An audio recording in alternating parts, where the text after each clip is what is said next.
100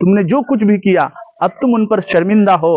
اور اپنی اس زندگی سے گنہگار زندگی سے نکلنا چاہتے ہو تو تمہارے لیے دروازہ کھلا ہوا ہے، موت تک توبہ کا دروازہ تمہارے لیے کھلا ہوا ہے، مگر ایک شرط ہے، وہ شرط یہ ہے کہ اب تم توبہ کر رہے ہو مگر تم جس بستی میں رہ رہے ہو وہ بستی گنہگار، فاسق و فاجر اور چور ڈکیتوں کی بستی ہے، وہاں تم رہو گے تو تم پھر گناہوں سے نہیں بچ پاؤ گے اور تم اسی میں گھل مل کر پھر اسی طرح کے کام کرنے لگو گے۔ اس لیے تمہارے توبہ کے لیے ایک شرط اور یہ ہے کہ تم اس بستی کو چھوڑ دو، اس بستی سے ہجرت کر کے فلاں بستی چلے جاؤ جہاں نیک لوگ رہتے ہیں، وہاں کے نیک لوگوں کی صحبت سے تمہاری دل کی دنیا بدل جائے گی اور تم اپنے مقصد میں کامیاب ہو جاؤ گے، ایک نیک اور پاک دامن انسان بن کر زندگی گزارو گے۔ چنانچہ اس شخص کے دل میں تو یہ تڑپ تھی ہی کہ میرا کسی طرح مسئلے کا حل ہو جائے اور میں اللہ کے یہاں جو میں پسندیدہ بندہ بن جاؤں اور نیک بندہ بن کر اس دنیا سے جاؤں۔ چنانچہ اس نے یہ شرط مان لی اور اپنی بستی سے ہجرت کر کے اس بستی کی طرف روانہ ہو گئے جہاں جانے کا حکم دیا تھا اس عالم دین نے۔ چنانچہ جیسے ہی وہ آدھے راستے پر پہنچا، ایگزیکٹلی آدھے راستے پر پہنچتے ہی اسرائیل علیہ السلام کو اللہ نے حکم دیا اس کی روح قبض کرو، اور آدھے راستے میں ہی اس کی روح قبض کر لی گئی۔ اب جب اس کی روح قبض کر لی گئی تو دونوں طرح کے فرشتے ان کے پاس آ گئے۔ جب کوئی نیک بندہ مرتا ہے تو رحمت والے فرشتے اس کی روح اللہ کی اعلیٰ علیین پر لے جاتے ہیں، اور اگر کوئی برا بندہ مرتا ہے گنہگار فاسق و فاجر تو اس کے لیے عذاب کے فرشتے آتے ہیں۔ تو بہرحال دونوں طرح کے فرشتے ان کے پاس آ گئے۔ رحمت والے فرشتے آ کر کہنے لگے کہ یہ شخص اپنی زندگی کے پچھلی زندگی سے توبہ کر لیا تھا، اب وہ نیک بننا چاہتا تھا، اس لیے اب اس کی مغفرت ہو چکی ہے، ہم لے جائیں گے اس کی روح۔ چنانچہ عذاب والے فرشتے کہنے لگے کہ اس نے توبہ تو کر لی لیکن اب تک کوئی نیک عمل نہیں کیا ہے اپنی زندگی میں، اس کی زندگی میں ایک بھی نیک عمل نہیں ہے، اس لیے ہم اس کی روح لے جائیں گے، یعنی عذاب والے فرشتے کہنے لگے۔ اب دونوں میں تکرار بات چیت فرشتوں میں شروع ہوئی تو اللہ نے فیصل بنا کر، جج بنا کر ایک تیسرے فرشتے کو، روایت میں آتا ہے کہ وہ حضرت جبریل علیہ السلام تھے۔ حضرت جبریل علیہ السلام آتے ہیں اور دونوں فرشتوں کے درمیان فیصلہ کرتے ہیں کہ چلو ایک کام کرو، یہ شخص جس بستی سے نکل کر جس بستی میں نیک لوگوں کی بستی میں جانا چاہتے تھے، وہ نیک لوگوں کی بستی زیادہ قریب ہے یا برے لوگوں کی بستی زیادہ قریب ہے؟ اگر نیک لوگوں کی بستی زیادہ قریب ہوگی تو اس کی روح رحمت والے فرشتے لے جائیں گے، یعنی جنت والے فرشتے لے جائیں گے۔ اگر برے لوگوں کی بستی یعنی جہاں سے آ رہا تھا وہاں زیادہ قریب ہے تو عذاب والے فرشتے اس کی روح لے جائیں گے۔ چنانچہ جب ناپا گیا، پیمائش کی گئی تو پتہ چلا کہ نیک لوگوں کی بستی زیادہ قریب ہے، اور یہ زیادہ قریب ہونا ایک روایت میں یہاں تک آتا ہے کہ جب آدھے راستے پر اس کی روح قبض ہو رہی تھی تو وہ نیک لوگوں کی بستی کی طرف گھسیٹتے ہوئے جا رہا تھا، تو ایک بالشت روح قبض ہوتے وقت جو ایک بالشت یا ایک ہاتھ وہ گھسیٹ کر نیک لوگوں کی بستی کی طرف منہ کے بل جب جا رہا تھا، اسی ایک بالشت نیک لوگوں کی بستی سے زیادہ قریب ہو گیا۔ اللہ تبارک و تعالیٰ نے اس کی مغفرت کا اعلان فرما دیا اور اس کے پچھلے سارے گناہ اللہ نے معاف فرما دی۔ اس واقعے سے ہمیں کیا سبق ملتا ہے؟ اس واقعے سے ہمیں یہ بہت بڑا سبق ملتا ہے کہ بہت سارے لوگ گناہوں میں، جوانی میں طرح طرح کے گناہوں میں ملوث ہو جاتے ہیں اور پھر مایوس ہو جاتے ہیں، توبہ کی امید سے مایوس ہو جاتے ہیں۔ لا تقنطوا من رحمت اللہ، اللہ کی رحمت سے کبھی ہمیں مایوس نہیں ہونا چاہیے۔ قل یا عبادی الذین اسرفوا علی انفسہم لا تقنطوا من رحمت اللہ، اللہ تبارک و تعالیٰ نے قرآن کریم کی اس آیت کے اندر ان لوگوں سے مخاطب ہے کہ میرے وہ بندے جنہوں نے اپنی جانوں پر ظلم کیا ہے۔ جانوں پر ظلم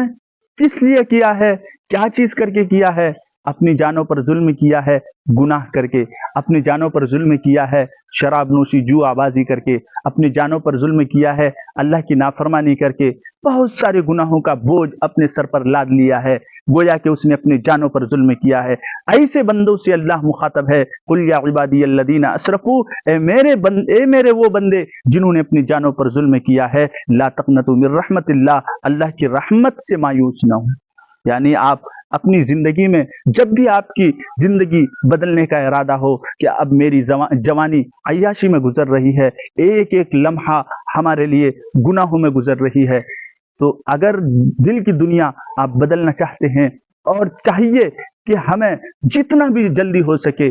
اپنی پچھلی زندگی سے توبہ کر لیں اور اللہ کے سامنے گریہ وزاری کر کے نادم اور شرمندہ ہو کر توبہ کر لے، کب کس وقت کس لمحے میں آپ کے پاس ملک الموت آ جائے اور پھر کوئی راستہ نہ ہو توبہ کا۔ اسی لیے اس سے پہلے ہی ہمیں اپنی زندگی میں توبہ کر لینی چاہیے، اور اس واقعے کو سامنے رکھتے ہوئے اللہ کی رحمت سے کبھی مایوس نہ ہونا چاہیے۔ 100 آدمیوں کو قتل کرنے کے باوجود، چوری ڈکیتی کے باوجود، جب اس نے سچے دل سے اور صدق دل سے انہوں نے اللہ سے توبہ کی، اللہ نے اس کی مغفرت فرما دی اور اسے جنت نصیب فرما دیا۔ اللہ تعالی ہمیں اور آپ کو عمل کی توفیق عطا فرمائے۔ جو حضرات میرے چینل میں نئے ہیں سبسکرائب ضرور کر لیں۔